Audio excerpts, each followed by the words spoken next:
السلام عليكم ورحمة الله وبركاته. الحمد لله نحمده ونستعينه ونستغفره ونؤمن به ونتوكل عليه ونعوذ بالله من شرور أنفسنا ومن سيئات أعمالنا. من يهده الله فلا مضل له ومن يضلله فلا هادي له، ونشهد أن لا إله إلا الله وحده لا شريك له، ونشهد أن سيدنا وسندنا وحبيبنا وحبيب ربنا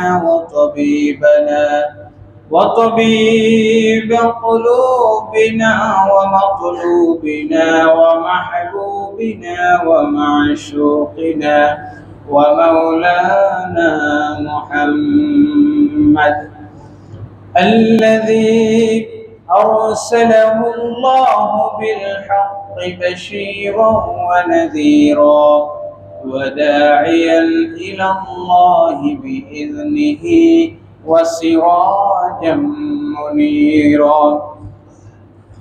أما بعد فقد قال الله تبارك وتعالى في كلامه المجيد: أعوذ بالله من الشيطان الرجيم.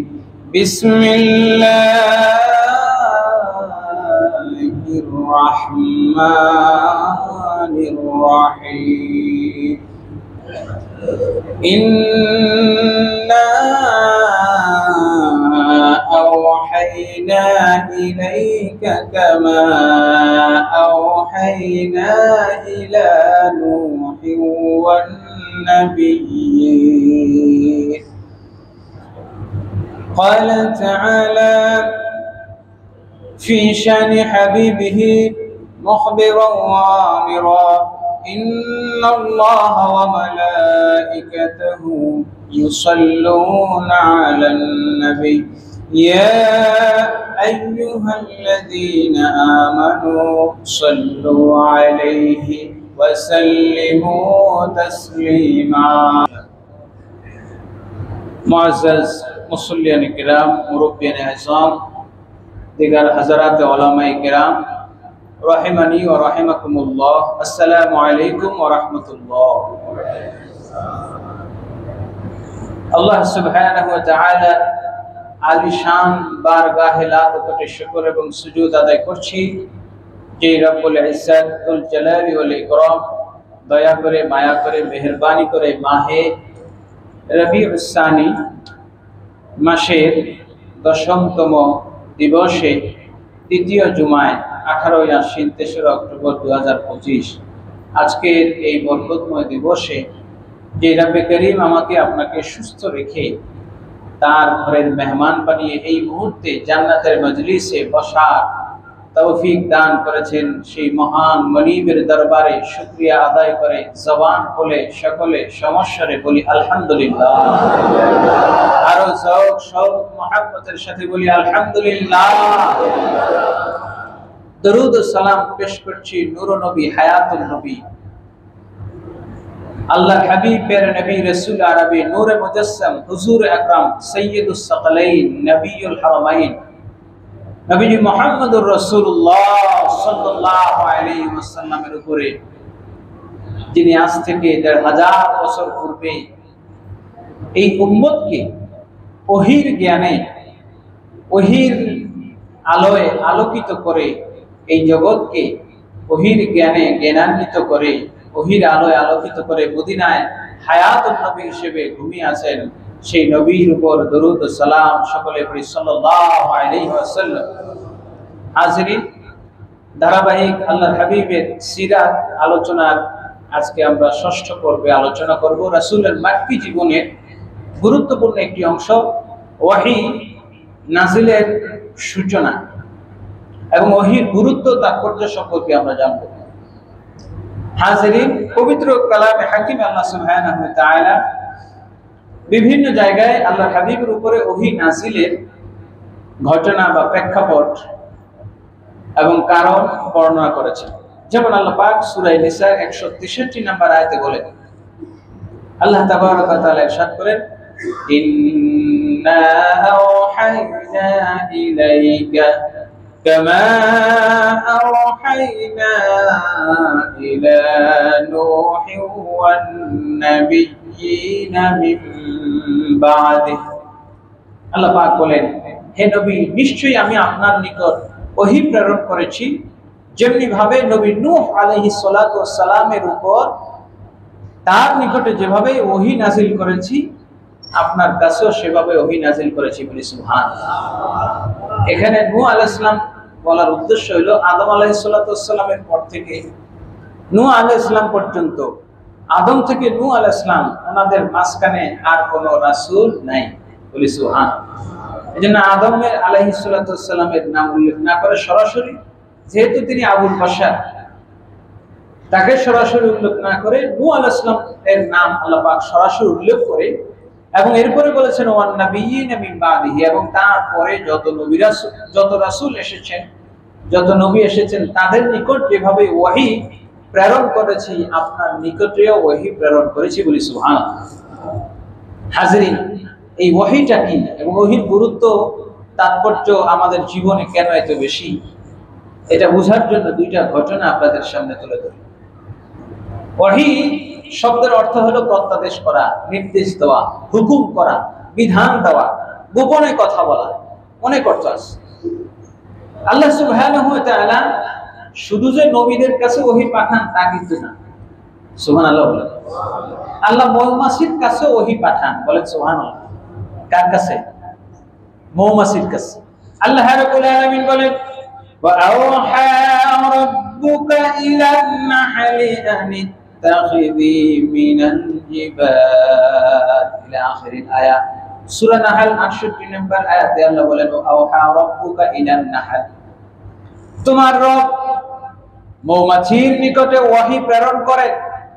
বুঝা গেল যে ওহীর বিভিন্ন ধরন আছে।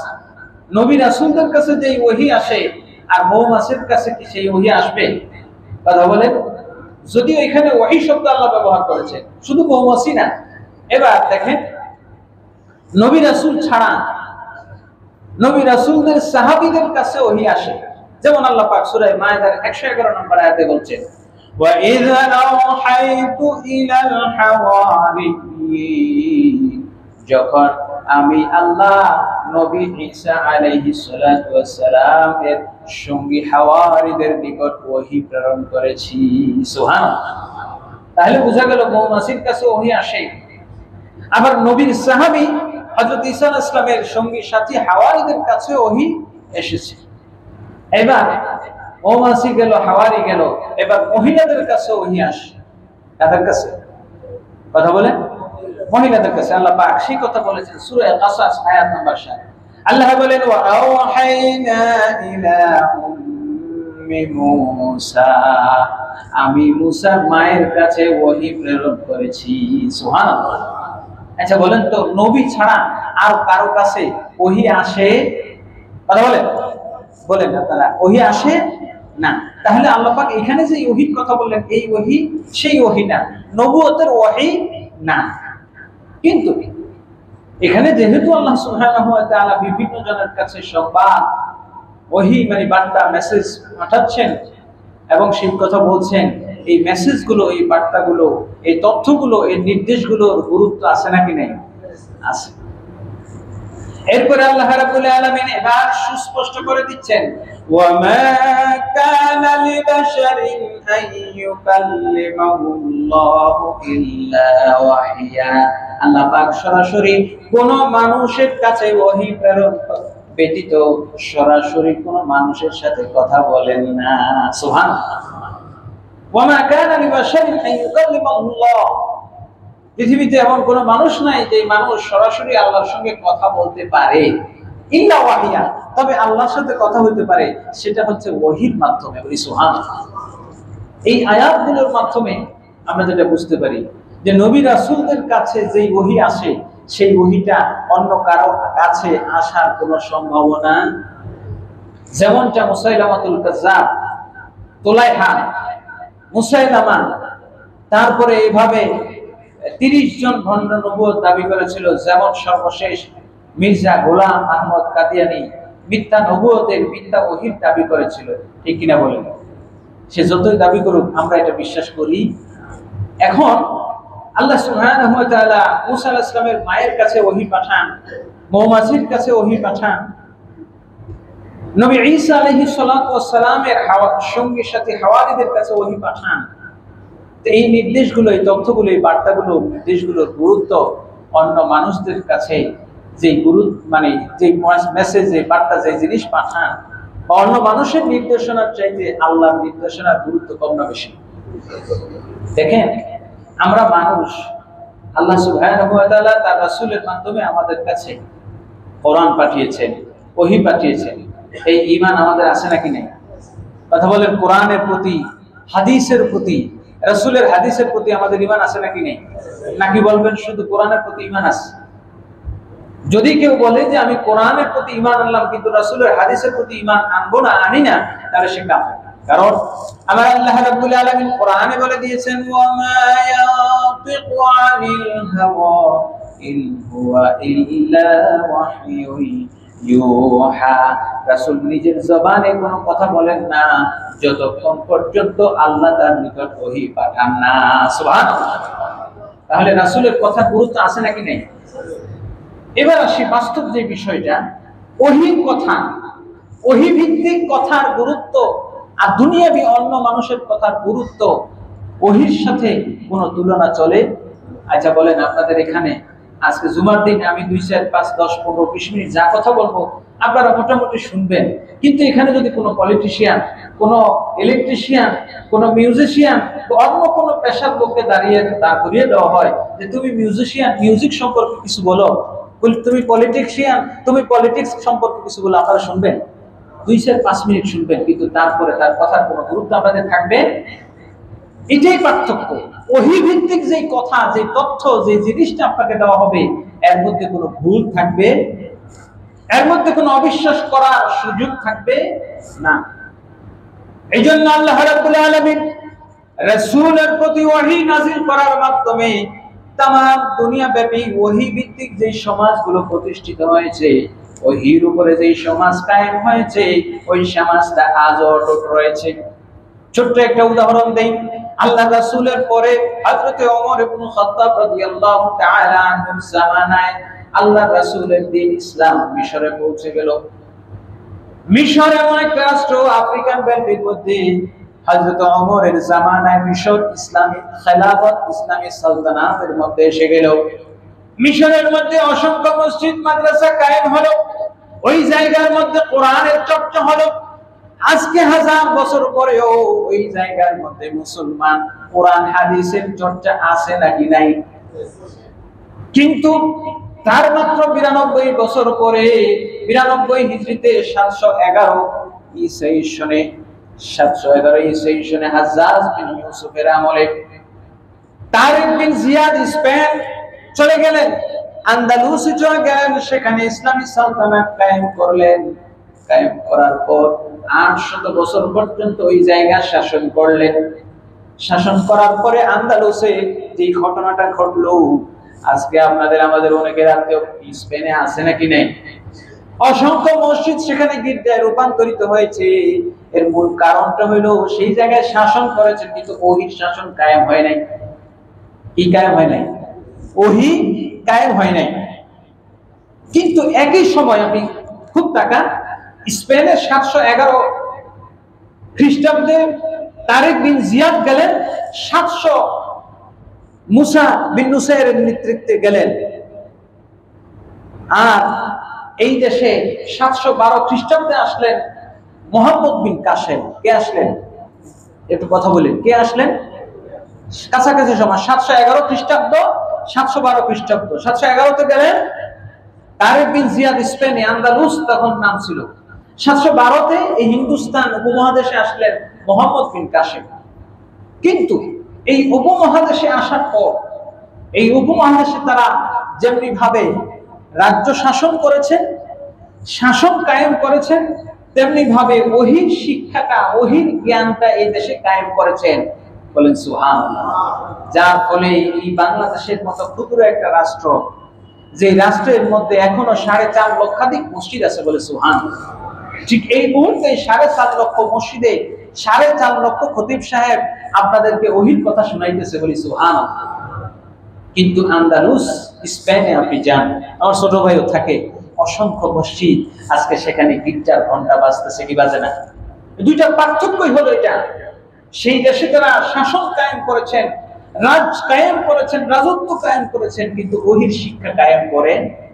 হাজরিন, আজকে এই ওহির বিষয়টা তুলে ধরার কারণ হলো, আপনি রাজ্যটাকে যত সুন্দর করে সাজান না কেন, এই দেশে ইসলামী হুকুমত আমরা সবাই চাই কি চাই না? কথা বলেন, চাই কি চাই না? ইসলাম কায়েম হোক আমরা চাই কি চাই না?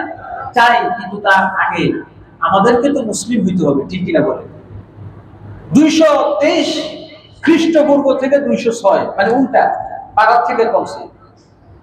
এরপরে 1500 শতক পর্যন্ত চীনের শাসকরা 1000 বছর ধরে একটা লম্বা দেওয়াল তৈরি করলো, যে দেওয়ালটার দৈর্ঘ্য হলো 3000 মাইল। কত মাইল? যেটাকে আপনারা বলেন পৃথিবীর সপ্তাশ্চর্য। আশ্চর্যের কিছু নেই, মানুষ যা নির্মাণ করে এটা আজ আছে কাল নাই।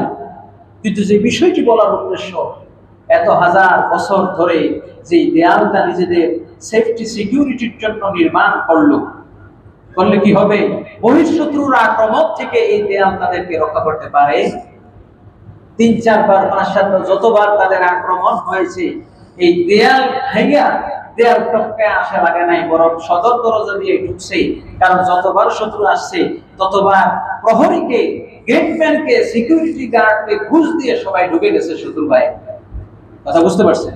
আপনি যতই মজবুত দেওয়াল তৈরি করেন না কেন, আপনার গার্ড, আপনার সিকিউরিটি যদি সে মজবুত না হয়, তার ঈমান, আকীদা, তার সততা, ন্যায় পরায়ণতা যদি ঠিক না থাকে, আপনার কিছুই সিকিউরিটি টিকবে, আপনার দেয়াল টিকবে না। হাজরিন, এই জন্য মূল বিষয়, স্পেনও ইসলাম যেই সময় গেল, উপমহাদেশেও মোহাম্মদ বিন কাসেম 712 খ্রিস্টাব্দে একই সময় 1 বছর আগে পরে এই দেশে ইসলাম এসেছে। কিন্তু স্পেনের ইসলাম আজকে স্পেনে নাই, বরং এই দেশে ইসলাম এখনো আছে। তার কারণ এই দেশে মসজিদ, মাদ্রাসা, মক্তব, খানকা, আলিফ বা তা সা, ওহির জ্ঞান সেই যুগেও ছিল, আজও আছে নাকি নাই? কথা বলে, আছে নাকি নাই? সুতরাং যারা চায় আলিফ বা তা সা, আলিফ বে তে সে উঠায়া দিয়া নাচ শিখাইতে, প্রাইমারি স্কুলগুলোতে নাচের টিচার দিয়ে আমাদের সন্তানদেরকে নর্তকী বানাইতে চায়, মনে রাখবেন, এরা মানুষ হলেও এরা মানবতার শত্রু, ঠিক কিনা বলে? এরা মুসলমান নামধারী হলেও মুসলমানদের জান, জীবন, ঈমান, আমল, আকীদার শত্রু, ঠিক কিনা বলে? এজন্য আপনাকে ওহির গুরুত্ব অনুধাবন করতে হবে। আমি আপনি ওহির গুরুত্ব নেই আমার আপনার কাছে, আল্লাহ বলছে আরে মানলে মানলাম, না মানলে নাই। কিন্তু ওহির গুরুত্বই নবীদের কাছে যেমন, রাসূলদের কাছে যেমন, প্রত্যেকের কাছে, যার কাছে যেই ওহী আসছে, সেই ওহী তিনি কখনো ছাড়েন, ভুলেন, অমান্য করেন নাই। যেমন আল্লাহ পাক মৌমাছির কাছে যেই ওহী তার সৃষ্টি লগ্ন থেকে দিয়ে দিয়েছেন, আনিত্তাখিদি মিনাল জিবালি বুয়ুতা, মৌমাছি তুমি পাহাড়ে ঘর বানাবে, তুমি গাছের ডালে ঘর বানাবে, তুমি জঙ্গলের ঝোপঝাড়ের মধ্যে ঘর বানাবে, এবং তোমার ঘরের প্রতিটি কক্ষ হবে ষড়ভুজ আকৃতির। কি আকৃতির? কথা বলেন, ষড়ভুজ আকৃতির হবে। আজ পর্যন্ত 1000 বছর হয়ে গেল, চতুর্কোণ আকৃতির, ত্রিভুজ আকৃতির একটা মৌমাছির ঘর পৃথিবীর কোন সায়েন্টিস্ট, কোন বিজ্ঞানী আজও খুঁজে পাবে? তো মৌমাছির সৃষ্টি লগ্ন থেকে আল্লাহ পাক বলেছেন, ওয়া রাব্বুকা ইলান নাহল, তোমার রব মৌমাছিকে যেই ওহী দিয়েছেন। আজ পৃথিবীতে মৌমাছির বয়স, মানব জাতির বয়স যত, মৌমাছির বয়স তত। বলেন সুবহানাল্লাহ। সেদিন একটা তথ্য দেখলাম, সত্য মিথ্যা আপনারা পরীক্ষা নিরীক্ষা করে দেখবেন, বিজ্ঞানী আইনস্টাইন বা এরকম কারো একজনের কথা, যে মৌমাছি যদি পৃথিবীতে না থাকে, যদি আজকে চলে যায় তাহলে আগামী 4 বছরের মধ্যে মানব সভ্যতা পৃথিবী থেকে ধ্বংস হয়ে যাবে। সুবহানাল্লাহ বলবেন না? তাহলে মানব সভ্যতা, মানুষ টিকার ক্ষেত্রে মৌমাছি কন্ট্রিবিউশন, গুরুত্ব, তাদের অস্তিত্ব রক্ষার দায়িত্ব আমাদের আছে নাকি নেই? এই মৌমাছি যদি আল্লাহর যে নির্দেশ তাদেরকে দেওয়া, আল্লাহর যে নির্দেশ ফুল থেকে মধু আহরণ করে এটা সংরক্ষণ করবা, 1000 বছর আগেও মধু ছিল। মিশরীয় সভ্যতার পিরামিডের ভিতরেও নাকি এখনো মধু পাওয়া যায়। এবং পৃথিবীতে মধুটাই এমন একটা খাদ্য যেটা খাইলে কারো পেট খারাপ হবে। এটা একমাত্র খাদ্য যে খাবারটা ইতোমধ্যেই একটা প্রাণী খেয়ে হজম করে আপনার জন্য সংরক্ষণ করে রাখছে। বলি সুবহানাল্লাহ। এইজন্য আল্লাহ রাব্বুল আলামিন বলেন, ইয়াখরুজু মিন বুতুনিহা শারাবুন মুখতালিফুন আলওয়ানুহু ফীহি শিফাউন লিন-নাস। জোরে জোরে বলি সুবহানাল্লাহ। দেখেন, এই আয়াত নিয়ে গবেষণা করলে অনেক কথা চলে যাবে। আল্লাহ বলছেন মুখতালিফুন আলওয়ানুহু, বিভিন্ন রঙের। আমরা ছোটবেলায় মধু এক রঙের দেখছি, সরষের তেল কালারের, তাই তো? কিন্তু আজকে আপনি নেট ঘাটলে অসংখ্য রকমের লাল, কালো, সাদা মধুর রং আছে নাকি নেই? হাজরিন, এরপরে আল্লাহ বলছেন ফীহি শিফাউন লিন-নাস, মানুষের জন্য এই মধুর মধ্যে শিফা রেখেছেন কে? তো মৌমাছি ওহীর শিক্ষার কোনো ব্যত্যয় ঘটায়? হযরত মুসা আলাইহিস সালাতু ওয়াস সালামের মায়ের নিকটে আল্লাহ পাক যে ওহী নাযিল করেছেন, ওয়া আওহাইনা ইলা উম্মি মুসা, আমি মুসার মায়ের কাছে ওহী প্রেরণ করলাম, তাকে যে নির্দেশনা দিয়েছি, তোমার সন্তানটাকে কাঠের বাক্সের মধ্যে ভাসায়া দাও। কিসের মধ্যে? আমি ছোট্ট করে আপনাদেরকে একটু প্রশ্ন করতে চাই। একজন মা তার নবজাতক সন্তানটাকে এই উত্তাল সাগরের মধ্যে, নদীর ঢেউয়ের মধ্যে একটা কাঠের বাক্সের মধ্যে কখন দিবে? আপনি বলেন না? দিতে চাইবে? দিতে চাইবে না। কিন্তু একজন মা, তিনি তো সাধারণ মা না, তিনি একজন নবীর মা হবেন। সুতরাং তাকে আল্লাহ যে নির্দেশনা দিয়েছেন, ওহী তার কাছে যেটা আসছে, তিনি অক্ষরে অক্ষরে পালন করেছেন। এবং তিনি নিজে গিয়ে আসিয়ার কাছে যাইতেন, ফেরাউনের রাজ দরবারে গিয়ে তিনি তাকে দুগ্ধ পান করাইতেন। একটা বারের জন্য নিজের পরিচয় প্রকাশ করেন নাই। কারণ ওই যে ওহীর নির্দেশ যে কখনো খবরদার তার নিজের পরিচয় প্রকাশ করো। তাহলে যার কাছেই ওহী যে বিষয় আসছে সেটা সে অক্ষরে অক্ষরে যখনই পালন করেছে, আল্লাহ পাক তাকে প্রতিদান দেন কি দেন না? হযরত ঈসা আলাইহিস সালামের হাওয়ারীদের কাছে আল্লাহ পাক ওহী প্রেরণ করলেন কি? ওয়া ইয আওহাইতু ইলাল হাওয়ারিয়িন, যখন আমি হাওয়ারীদের কাছে ওহী প্রেরণ করলাম যে তোমরা ধৈর্য ধারণ করো, নবীর সাথে থাকো, সুখে দুঃখে নবীকে অনুসরণ করো, আল্লাহ সুবহানাহু ওয়া তাআলা তাদের জন্য আসমান থেকে খাদ্যভর্তি খানজা মাইদা, ওয়া আনসালনা মিনাস সামাই মাইদা, আল্লাহ পাক তাদের জন্য আসমান থেকে খাদ্যভর্তি ডালা প্রেরণ করেছেন। সুবহানাল্লাহ। তাহলে ওহীর গুরুত্ব এবং ওহী ভিত্তিক শিক্ষা ব্যবস্থা, ওহী ভিত্তিক জীবন যেই ব্যক্তি যাপন করবে, অনুশীলন করবে, আল্লাহ পাক তার জীবনের মধ্যে, তার হায়াতের মধ্যে, তার আমলের মধ্যে বরকত দিয়ে দিবেন। সুবহানাল্লাহ। কিন্তু প্রথমেই আসতে হবে ওহীর উপর বিশ্বাস। ধরেন রাসূল সাল্লাল্লাহু আলাইহি ওয়াসাল্লাম ওহী কিভাবে লাভ করলেন? 40 বছর বয়সে আমরা সবাই জানি হেরা গুহায় তিনি একা থাকতে লাগলেন। নবীজিকে প্রশ্ন করা হলো, ইমাম বুখারী রাহমাতুল্লাহি আলাইহি বাবু কাইফা বাদাইল ওয়াহী, বুখারী শরীফ লেখার পূর্বে তিনি সর্বপ্রথম ওহীর একটা অধ্যায় তুলে ধরলেন। তার কারণটা হলো, তার উদ্দেশ্য হলো যে ওহীর উপরে যদি বিশ্বাস কারো থাকে সেই সর্বপ্রথম ঈমানদার। ওহীর উপরে ঈমানের মূল হলো ওহী। হাদিস গ্রন্থগুলোর এক একজন এক একটা টপিক দিয়ে শুরু করেছেন। যেমন ইমাম তিরমিজি রাহমাতুল্লাহি আলাইহি তার তিরমিজি শরীফ তুলে ধরে শুরু করেছেন কিতাবুত তাহারাত দিয়া, পবিত্রতা দিয়া। তিনি তার উদ্দেশ্য হলো যে পবিত্রতা হলো ঈমানের অঙ্গ, পবিত্রতা ছাড়া কোনো কিছু হবে না। সুতরাং তিনি প্রথমে তাহারাতের হাদিস আনছেন। কিন্তু ইমাম বুখারী সর্বপ্রথম ওহীর হাদিসটা এনেছেন এই জন্য যে ওহীর উপরে যদি আমাদের বিশ্বাস না থাকে তাহলে আমাদের কিছুর উপরে বিশ্বাস থাকবে কথা বলেন, ঠিক থাকবে? আগে তো ওহির উপর বিশ্বাস করতে হবে, যেমন আগে তো নবীকে বিশ্বাস করতে হবে, তারপরে সে নবীর কথা মানবেন, নাকি বলেন? আর নবীও তার কাছে যে ওহি আসছে, আগে তো নিজে যে নবী এটা বিশ্বাস করতে হবে, নাকি? যেমন নবীদের উপরে সর্বপ্রথম যখন ওহি আসছে, ওহি আসার পর প্রথমে নবীজি কি বলছেন? মা আনা বিকারি। আপনারা জানেন তো, বলেছেন না, মা আনা বিকারি, আমি পাঠক নই। আমি কি নই? নাকি আমি পড়তে জানি না? বলেন, নবীজি কি পড়তে পারেন কি পারেন না? কথা বলেন, পারেন কি পারেন না? নবীজি কি মূর্খ না শিক্ষিত?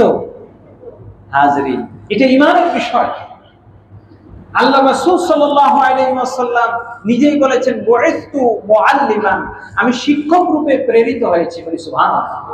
নবীজি নিজে বলছেন আমি শিক্ষক, আর আমি যদি বলি যে নবীজি নিরক্ষর, মূর্খ, হইল? হাজরি, তো নবীজির উপরে যে ওহী আসছে, আগে নবীজি নিজে বিশ্বাস করছে। সুবহানাল্লাহ। আল্লাহ পাক সূরা বাকারার শেষের দিকে বলছেন, আমানার রাসূলু বিমা উনসিলা ইলাইহি মির রাব্বিহি ওয়াল মুমিনুন। আমানার রাসূল, আগে রাসূল ঈমান এনেছেন। বলি সুবহানাল্লাহ। বিমা উনসিলা ইলাইহি, যা তার নিকট, তার উপরে অবতীর্ণ হয়েছে, মির রাব্বিহি, তার রবের পক্ষ থেকে, ওয়াল মুমিনুন, তারপরে মুমিনরা বিশ্বাস করেছে। সুবহানাল্লাহ।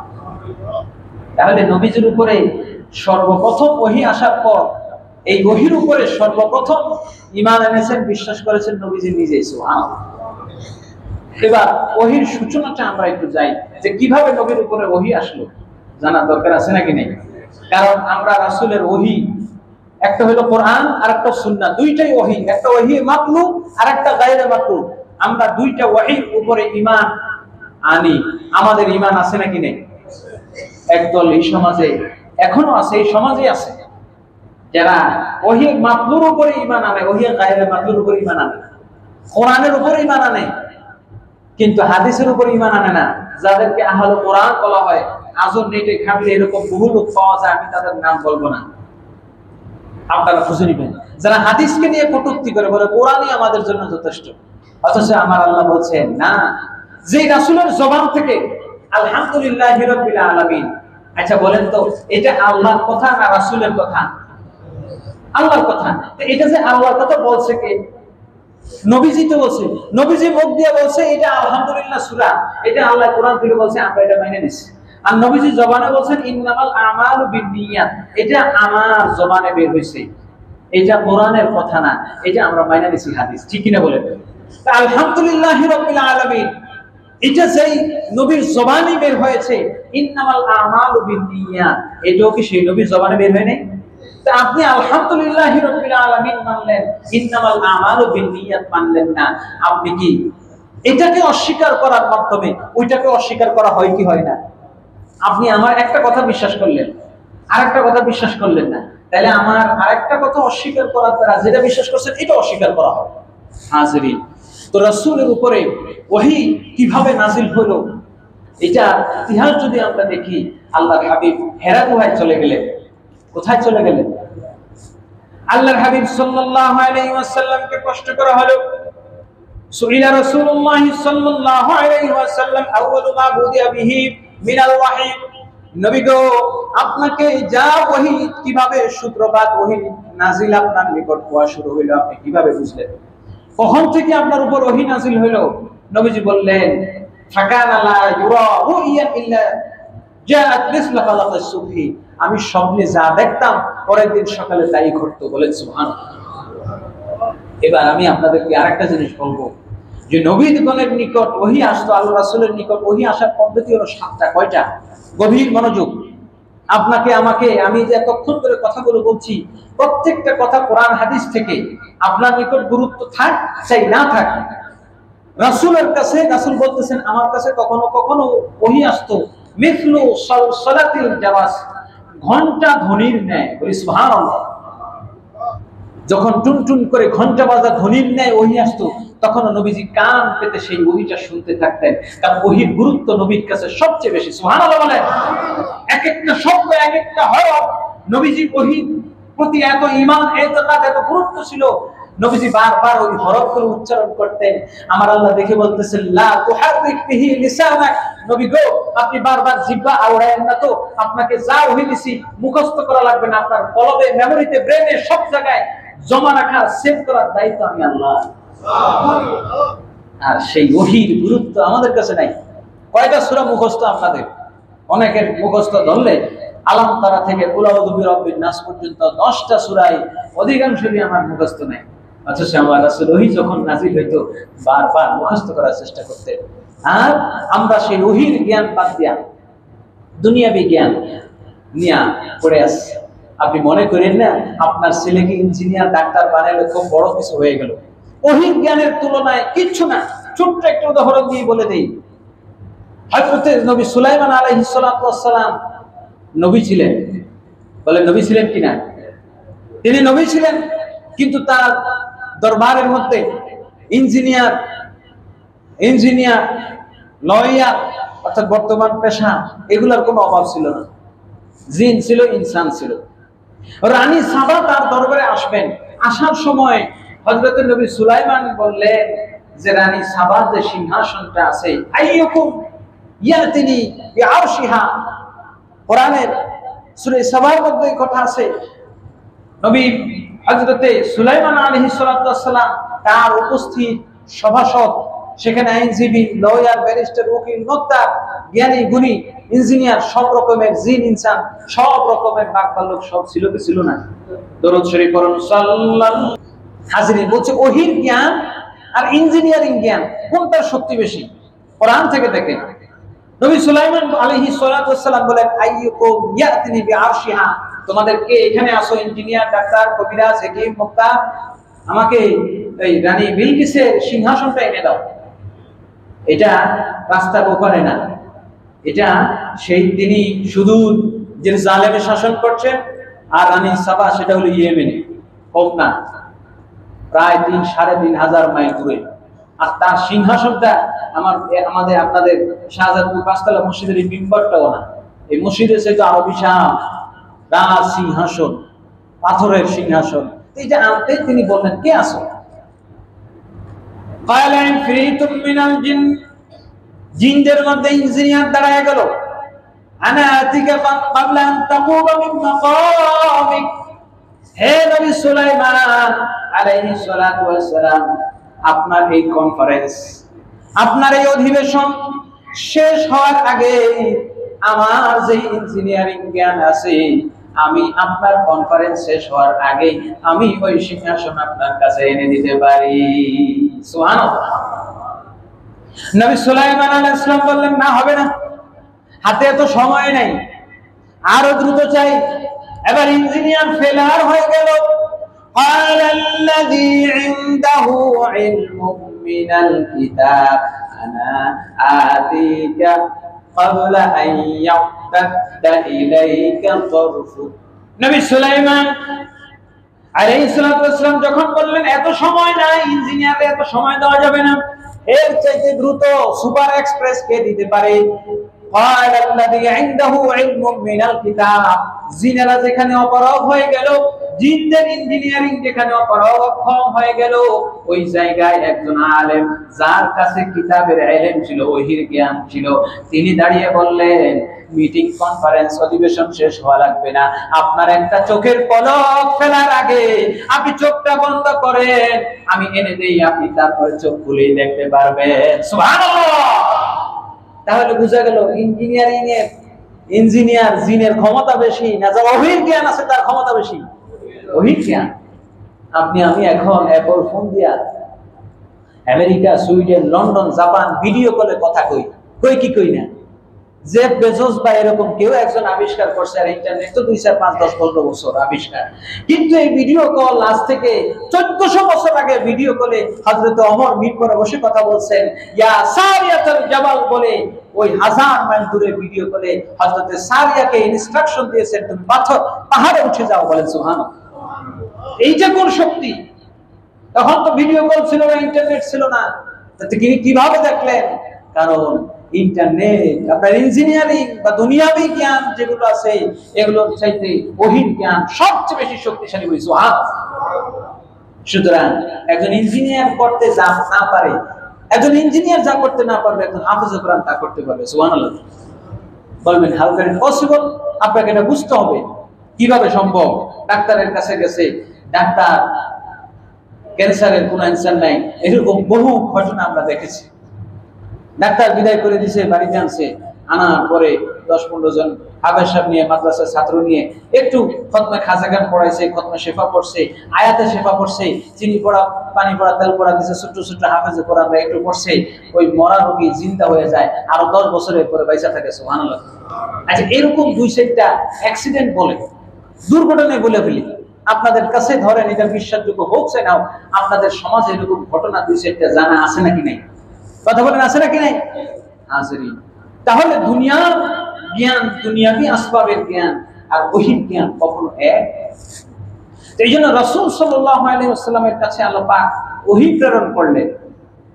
ওহী প্রেরণের প্রেক্ষাপটে হযরত আয়েশা সিদ্দিকা রাদিয়াল্লাহু তাআলা আনহা তিনি বলছেন, নবীজি 25 বছর বয়সে খাদিজা রাদিয়াল্লাহু তাআলা আনহার সাথে বিবাহ বন্ধনে আবদ্ধ হলেন।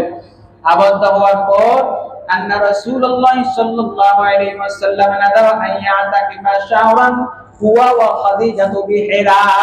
সুবহানাল্লাহ। দেখেন খুব সুন্দর একটা কথা, হাদিস শরীফ, আল্লাহ রাসূল সাল্লাল্লাহু আলাইহি ওয়াসাল্লাম মানত করলেন ইতিকাফ করবেন। কি করবেন? ইতিকাফ করবেন, আইয়াতাকিফা, ইতিকাফ করবেন শাহরান, 1 মাস ব্যাপী, হুয়া ওয়া খাদিজা, তিনি এবং খাদিজা দুইজনে মিলে বিহিরা, হেরা গুহায়। সুবহানাল্লাহ। হেরা গুহায় নবীজি কি করতেন? ইতিকাফ করতেন। কি করতেন? এখন প্রশ্ন হলো, ইতিকাফ তো করে মসজিদে, কোথায় করবে? মসজিদে করবে, তো ওই পাহাড়ের চূড়ায় গুহার মধ্যে যাওয়ার কারণটা কি? এই পৃথিবীতে হেরা গুহাই একমাত্র গুহা, যেই গুহায় নবী রাসূলগণ অবস্থান করে ইতিকাফ করেছেন। এবার আরেকটা বলি, সেখান থেকে চিল্লার একটা বিষয় আসছে।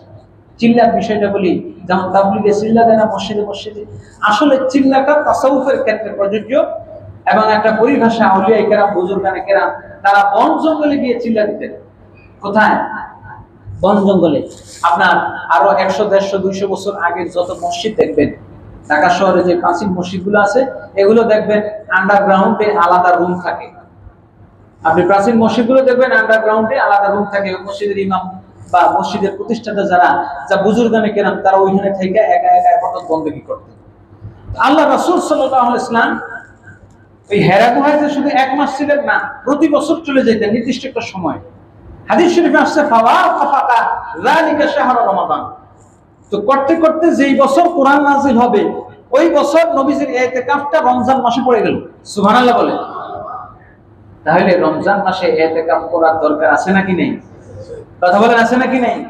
আমার নবী কোরআন নাযিলের আগেও ইতিকাফ করেছেন। এখন প্রশ্ন হলো, মসজিদ বাদ দিয়ে ওইখানে গেলেন তো? হেরা গুহার 3টা বৈশিষ্ট্য আছে যা পৃথিবীর অন্য কোনো গুহার নাই। সুবহানাল্লাহ। আল্লাহ রাসূল সাল্লাল্লাহু আলাইহি ওয়াসাল্লাম ওই জায়গায় ইতিকাফ করেছেন। 2 নাম্বার হলো, ওই জায়গার মধ্যে একাকিত্ব পাওয়া যায়। যেমন আল্লাহ পাক মুসা আলাইহিস সালামকে কথা বলার জন্য কোথায় ডাইকা নিছেন? কথা বলেন, তুর সাইনা, তুর পাহাড়ে না, সেখানে ডাইকা নিছেন যে পাহাড়ে আসো, উপরে আসো, নির্জনে আমার সাথে কথা বলো। সুবহানাল্লাহ। এইজন্য আল্লাহ পাক রব্বুল আলামিন বান্দাকে বলেন, ভোর বেলায় ফজরের আগে, সুবহে সাদিকের পূর্বে, তাহাজ্জুদের সময় আমি আমার বান্দার সমস্ত ফরিয়াদগুলো শুনে থাকি। একা একা যখন সে কথা বলে না জানি, সে আমার সাথে গোপনে কথা বলে। 2 নম্বর বৈশিষ্ট্য হলো, ওই জায়গায় নির্জনতা পাওয়া যায়। 3 নম্বর হলো খানে কাবা, ওই পাহাড়ের গুহা থেকে একমাত্র গুহা, যেই গুহা থেকে খানে কাবা দেখা যায়। সুবহানাল্লাহ। সুতরাং খানায় কাবার ফয়েজ পাওয়া যায় কি যায় না? এখন নবীজি খানায় কাবা বসবেন কেমনে? খানায় কাবা ওই জায়গায় তখনও 360টা মূর্তি আছে নাকি নাই? কথা বলেন, আছে নাকি নাই? নবীজি এই জন্য খানায় কাবা ইতিকাফ ফজিলত 1 লক্ষ গুণ না, কিন্তু তারপরে মূর্তি থাকার কারণে খানায় কাবা বাদ দিয়ে গেছেন কোথায়? কারণ কি? কথা বলেন। নির্জনতা। মূল উদ্দেশ্য, খানায় কাবা বাদ দিলেন কেন? মূর্তির কারণে। কিসের কারণে? কথা বলেন। কাবা ঘরের মধ্যে মূর্তি। নবীজি আগেও আমরা করছেন, তওয়াফ করছেন, কিন্তু আল্লাহ রাসূল সাল্লাল্লাহু আলাইহি ওয়াসাল্লাম মূর্তির কারণে কাবা ঘর জীবনে বহু তওয়াফ করছেন, কিন্তু হজ জীবনে একবার করছেন। কয়বার? কথা বলেন, একবার করছেন। কারণ ওই কাফেরদের মূর্তি রাখার কারণে বিদায় হজে যখন মূর্তি টুর্তি সব ভাঙে বাইর করছেন, অর্থাৎ মক্কা বিজয়ের সময় 8ম হিজরিতে, তারপরে 9ম হিজরিতে আল্লাহ রাসূল বিদায় হজের সময় হজ করেছেন। মূল উদ্দেশ্য হলো যে ওইখানে কেন ইতিকাফ মসজিদে করলেন না? কারণ মূর্তির কারণে। ঠিক কিনা বলেন? আর এইবার আমরা যেটা হয়েছে, শারদীয় দুর্গা পূজায় সব মুসলমান মসজিদ ছেড়ে গিয়ে মন্দিরে গিয়ে হাজির মূর্তি দেখতে। ঠিক কিনা বলেন? খুব ফজিলতের কাজ। যেখানে মসজিদে কাবা ঘরে মূর্তি থাকার কারণে রাসূল ওইখানে তোরা বসলেন না, ধারে ঘরে চলে গেলেন। আর সেখানে আমাদের মুসলমানরা সেখানে শারদীয় শুভেচ্ছা আর মূর্তি পূজা, মূর্তি দেখতে গিয়া সেখানে গিয়ে আবার আলহামদুলিল্লাহ অনেকে বলেন না নাউজুবিল্লাহ। একে তো গুনাহের কাজ, আর একে তো শিরকের কাজ, আরেকে তো গিয়ে আলহামদুলিল্লাহ বলছেন। ওই মদ খাইতে গিয়ে বিসমিল্লাহ বলার মতো। হাজরিন, মুসলমান হুঁশ থাকতে হবে। আজকে মুসলমান কোথায় চলে গেল? আমাদের মুসলমানের মুসলমানিত্ব কোথায়? কোন মুসলমান হিন্দু পূজায় যেতে পারে? কোন হিন্দু আমাদের ঈদ মিলাদুন নবীর মাহফিল কয়েকদিন আগে গেল, আয়েশা মুস্কি দিছে, 2টা টাকা চাঁদা দিছে। কথা বলেন। অনেক সময় শুনছি বিভিন্ন রাজনৈতিক ভাবে হোক, রাষ্ট্রীয় ভাবে হোক, এগুলোতে বরাদ্দ দেওয়া হয়, সেটা রাষ্ট্রীয় ব্যাপার, আমি সেটা নিয়ে কথা বলি না। কিন্তু কোন মুসলমানের টাকা, মুসলমানের সম্পদ পূজায় খরচ হইতে পারে? কোন মুসলমান পূজায় যাইতে পারে? আল্লাহর হাবিব সাল্লাল্লাহু আলাইহি ওয়াসাল্লাম মূর্তির কারণে অন্য জায়গায় গিয়ে ইতিকাফ করলেন, অথচ মুসলমান আমরা মূর্তির কাছে গিয়া আবার বলে এই কি যেন বলে দুর্গা দেবী আয়েশা এটা দিছে সেটা দিছে। যাই হোক, এই কথাগুলো বলার উদ্দেশ্য হলো যে আল্লাহ পাক মূর্তি পূজা থেকে ইন্না শিরকা লাযুলমুন আযীম, শিরক হলো সবচেয়ে বড় গুনাহ। এই গুনাহটাও আল্লাহ পাক কখনোই ক্ষমা করেন। আপনি কোন দিক দিয়ে যে শিরক করে ফেলছেন মূর্তির কাছে গিয়ে, আপনি টেরও পাবেন। এই জন্য আল্লাহর হাবিব সাল্লাল্লাহু আলাইহি ওয়াসাল্লাম হেরা গুহায় ধ্যান করলেন। 3টা বৈশিষ্ট্য। ওই হেরা গুহায় ধ্যান করার পর জিবরিল আমিন এসে বললেন, সময় সংক্ষিপ্ত বলে শেষ করেছি। জিবরিল আমিন এসে বলতেছেন ইকরা, পড়েন। এখন নবীজি যে বলছেন মা আনা বিকারি, অনেকে অর্থ করে নবীজি বলেন আমি পড়তে পারি না। না, এখানে শাব্দিক অর্থ বা অর্থ এটা হয় না। মা আনা বিকারি, আমি পাঠক নই। পাঠক নই মানে হলো ইমাম আসকালানি রাহমাতুল্লাহ 3টা কারণ বর্ণনা করেছেন যে আল্লাহর হাবিব সাল্লাল্লাহু আলাইহি ওয়াসাল্লাম 3বার অস্বীকার করেছেন। কেন অস্বীকার করছেন জানেন? কারণটা হলো উনি কি জিন নাকি ফেরেশতা আগে এনশিওর হইতে হবে। সুবহানাল্লাহ। 3বার নিষেধ করছেন। কারণ আল্লাহর হাবিব সাল্লাল্লাহু আলাইহি ওয়াসাল্লাম নিজেই বলেছেন ফাজানানতুহা ফাজাতান আল জিন্নাহ, আমি ভেবেছি হয়তোবা জিন এসো আমাকে ধোঁকা দিতে পারে। বলেন না সুবহানাল্লাহ। হাজরিন, আল্লাহর হাবিব এখানে অস্বীকার করছেন যে আমি পড়তে পারি না, আমি মূর্খ নিরক্ষর, এটার জন্য নয়, বরং এনশিওর হওয়ার জন্য। তুমি কি জিবরিল নাকি জিন? জিবরিল আমিন এবার প্রথমবার নবীজির সাথে কোলাকুলি করলেন। কোলাকুলি করার পরে জিবরিল আমিন 3টা জিনিস এখানে 3বার যে কোনো জিনিস ইকরার করার ক্ষেত্রে, হাদিস শরীফ আসছে ইকরার করার ক্ষেত্রে 3বার ইকরার করতে হবে। যেমন আপনার ঘরে হাদিস শরীফ আসছে, আপনি ঘরে গিয়ে যদি কোন সাপ দেখেন তো সাপকে 3বার বলতে হবে তুমি যদি জিন হও তাহলে চলে যাও। 3বার না বলে যদি আপনি সাপটাকে মারেন আর এই সাপটা যদি জিন হয়, আপনাকে কতল করা, তার জন্য কিসাস নেওয়া জায়েজ হয়ে যাবে। 3বার জিজ্ঞেস করার পরও যদি সাপ না যায় আর ওটা যদি জিন হয় আপনি মারেন, তা আপনার উপর কোনো কিসাস হবে না। যেরকম নবীজির জামানায় একজন সাহাবীকে মেরে ফেলছে একজন, তিনি 3বার জিজ্ঞেস করেন না, ওটা ছিল জিন। এই জন্য 3বার ইকরার নেওয়া, 3বার ইকরার নেওয়া এটা ইসলামী বিধান। যে কোনো ক্ষেত্রে, বিয়ের ক্ষেত্রেও 3বার কবুল বলা। আল্লাহর হাবিব সাল্লাল্লাহু আলাইহি ওয়াসাল্লাম প্রথমবার অস্বীকার করলেন। জিবরিল আমিন কোলাকুলি করলেন, জড়ায় ধরলেন। জড়ায় ধরার পর আল্লাহর হাবিব প্রথমবার বুঝলেন যে এটা জিন না, এটা ফেরেশতা জিবরাইল। সুবহানাল্লাহ। মনে মনে মিলাদ করে আর কোলাকুলি, আমরা ঈদের সময় যে কোলাকুলি করি একবার দিয়ে দৌড় দেয় নাকি? না, জিবরিল আমিনের সাথে নবীজির কোলাকুলি হয়েছে কয়বার? কথা কন না, 3বার। 3বার দেওয়া হলে এটা সুন্নাত। হাজরিন, জিবরিল আমিন প্রথমবার তার পরিচয় দেওয়ার জন্য কোলাকুলি করছেন, কারণ নবীজি জিবরাইলকে চিনে কি চিনে না। কারণ ইতিপূর্বে নবীজি 3বার ইতিপূর্বে 3 বার এই জিবরিল আমিন ওপেন হার্ট সার্জারি করছেন না? আল্লাহ নিজেই কোরআনে বলেছেন আলাম নাশরাহ লাকা সাদরাক। জিবরিল আমিন 3 বার এসে নবীজির ওপেন হার্ট সার্জারি করছে। যেই ডাক্তার 3 বার আপনাকে দেখবে, আপনি সেই ডাক্তারকে চিনবেন না? জিবরিল আমিন প্রথমে গোলাগুলি করার পর পরিচয় দিলেন, এরপরে নবীজি বললেন যে ঠিক আছে, এবার পরিচয় পেলাম, এবার আপনি বললেই আমি পড়বো না, আপনি কার পক্ষ থেকে নিয়ে আসছেন, কি নিয়ে আসছেন আগে সেটা বলেন। তখন জিবরিল আমিন বললেন আমি আল্লাহর পক্ষ থেকে আসছি, আপনি পড়বেন ইকরা বিসমি রাব্বিকাল্লাযী খালাক, বলেন সুবহানাল্লাহ। দ্বিতীয়বার যখন বললেন আপনি আল্লাহর নামে পড়বেন, তখন আল্লাহ রাসূল বলছেন যে জিবরিল নিজের থেকে আসেন না, আল্লাহর পক্ষ থেকে আসেন, নিজের ইচ্ছে আসেন না, আল্লাহর ইচ্ছে আসেন। সুবহানাল্লাহ।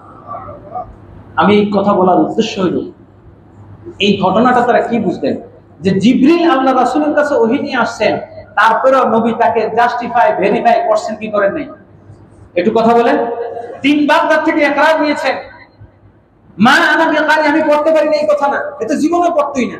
যদি নিজে পড়তে নাই পারতেন, আচ্ছা বলেন তো একটা মূর্খ মানুষ যদি হয় আর তারা যদি বলি যে আপনাকে ইংরেজি বড় একটা লিটারেচারের বই দিয়ে আপনি পড়েন, 3 বার 4 বার 5 বার 500 বার মাথার মধ্যে থাপ্পড় দিলে পড়তে পারবে? তো নবীজি যদি নিজে পড়তেই না পারেন তো তৃতীয়বার আল্লাহ পড়লেন কেমনে? 3 বার হলো ইকরার নেওয়া, স্বীকৃতি নেওয়া, তার থেকে তাকে ভেরিফাই করা, জাস্টিফাই করা। Who are you, from where are you, আপনি তুমি কোথা থেকে আসছো? 3 নাম্বার আমি কার নামে পড়বো, বলেন সুবহানাল্লাহ। এই জন্য এটা তারা নবীজি বুঝিয়ে দিলেন, তোমার কাছে ইদা জাআকাল মুনাফিকুন, যখন কেউ তোমার কাছে কোনো তথ্য সংবাদ খবর নিয়ে আসবে, আপনি অন্তত 3 বার তাকে ভেরিফাই করতে হবে। কথা বুঝে আসছে? এবং এই জায়গা দ্বারা আরেকটা জিনিস আল্লাহ রাসূল বিশ্ববাসীকে জানায় দিলেন, ও বিশ্ববাসী, ও মুসলিম উম্মাহ, জানো শুনো, আমি তোমাদেরকে যে কথাই ডেলিভারি করি না কেন এতে নিঃসন্দেহে বিশ্বাস করো, কারণ আমি 3 বার জিবরাইলের ইকরার নিয়ে, স্বীকৃতি নিয়ে, ভেরিফাই করে তারপরে তোমাকে ফেসবুকে পোস্ট করি।